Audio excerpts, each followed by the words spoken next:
الذی جعل لکم الارض فراشا، وہی اللہ ہے جس نے اس زمین کو تمہارے لیے بچھونا بنایا ہے، والسماء بناء، اور آسمان کو چھت بنایا ہے۔ اس حصے کے اوپر بھی گھنٹوں بولا جا سکتا ہے کہ یہ زمین جو بچھونا بنائی ہے، صرف اس کی ایک فزیکل پراپرٹی کو ڈسکس کیا جا رہا ہے کہ زمین کو رہنے کے قابل بنایا ہے۔ زمین میں ہر سیکنڈ میں 2 زلزلے آتے ہیں، ہر سیکنڈ میں، لیکن ان کا ایمپلیٹیوڈ جو ہے وہ بہت کم ہوتا ہے۔ اگر وہ بڑھ جائے تو زمین تباہ و برباد ہو جائے۔ اتنے زلزلوں والی زمین کو رہنے کے قابل بنایا ہے، اسے کنٹرول کیا، اور اس اعتبار سے بھی رہنے کے قابل بنایا ہے کہ وہاں پر ہر مخلوق کے لیے اس کی زندگی کا سامان رکھتی ہے، اور جو سب سے ضروری سامان تھا زندگی کے لیے وہ بالکل فری رکھا ہوا ہے۔ کون سی چیز؟ آکسیجن۔ پانی تو پھر بھی بندہ کچھ گھنٹے کچھ دن بھی نکال سکتا ہے، آکسیجن 1.5-2 منٹ سے زیادہ کوئی نہیں نکال سکتا، بالکل فری رکھا ہے۔ اور اس آکسیجن کی جو مقدار ہے اسے کنٹرول کیا ہوا ہے فضا کے اندر۔ ہائیڈروجن سے یا نائٹروجن سے وہ بڑھ جائے تب بھی ہماری ایگزسٹنس نہیں ہے، کم ہو جائے تب بھی ایگزسٹنس نہیں ہے۔ اور یہ تو صرف ایک فائن ٹیوننگ ہے، اس طرح کی ملینز آف فائن ٹیوننگز روئے ارض پہ ہیں۔ اسی لیے سائنٹسٹ کہتے ہیں کہ یہ میریکل پلانٹ بنایا گیا ہے اس قابل کہ یہاں پہ زندگی رہے، تو کسی کے بنانے سے بنا ہے۔ اگر وہ کہتا ہے خود بخود بن گیا ہے تو پھر اس کو کوئی کاپی کر کے بنا کے بتا دے۔ جو چیز کاپی بھی نہ ہو سکتی ہو اس کے بارے میں کہنا کہ وہ خود بخود ہو گئی ہے، تو اس سے بڑی تو بے وقوفانہ سٹیٹمنٹ ہی نہیں ہو سکتی۔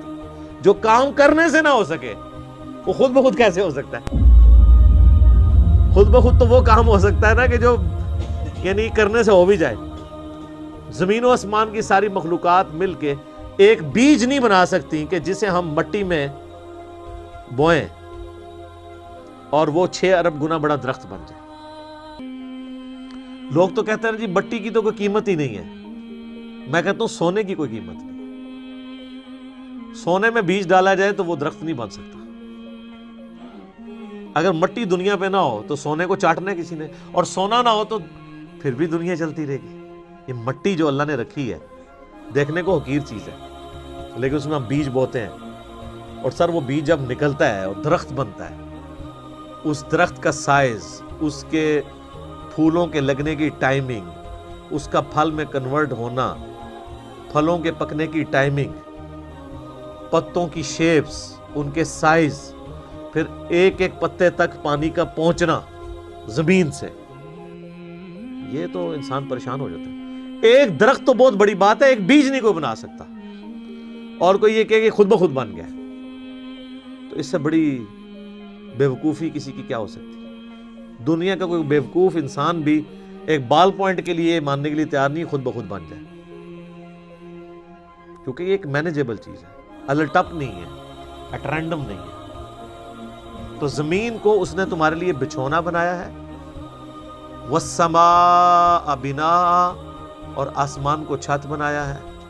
اب یہ متشابہات میں سے ہے، یعنی آسمان کے بارے میں جو اب ہمیں اس ماڈرن سائنس کی وجہ سے ٹروتھ ریویل ہو رہے ہیں وہ تو بڑے حیران کن ہیں۔ یعنی آسمان کی جو لیئرز ہیں، آسمان تک پہنچنے کے لیے جو اللہ تعالیٰ نے لیئرز رکھی ہوئی ہیں، ان کے لیے بھی آسمان کا لفظ استعمال ہو سکتا ہے۔ اسٹریٹوسفیئر ہے، پھر ٹروپوسفیئر ہے، پھر اوزون کی لیئر ہے، یعنی سورج سے ملینز آف ایمپلیٹیوڈ کی مختلف ریز دنیا میں آتی ہیں، لیکن زمین کی جو ہماری رہنے کی سطح ہے اس تک اس میں سے چند ایک پہنچتی ہیں۔ 99.99% اس کی وجہ سے سکن کینسر کا خدشہ ہے ان علاقوں میں جہاں پہ وہ ڈائریکٹ ریز آتی ہیں۔ تو یہ آسمان کو ایک بڑی مضبوط چھت بنایا ہے اللہ تعالیٰ نے۔ آسمان حفاظت کا ذریعہ ہے۔ یہ اللہ کی قدرتیں ہیں جی، اس پہ کتنی دیر بولا جائے، میرے اس پہ کئی ایک لیکچرز ہیں وہ آپ دیکھ لیں.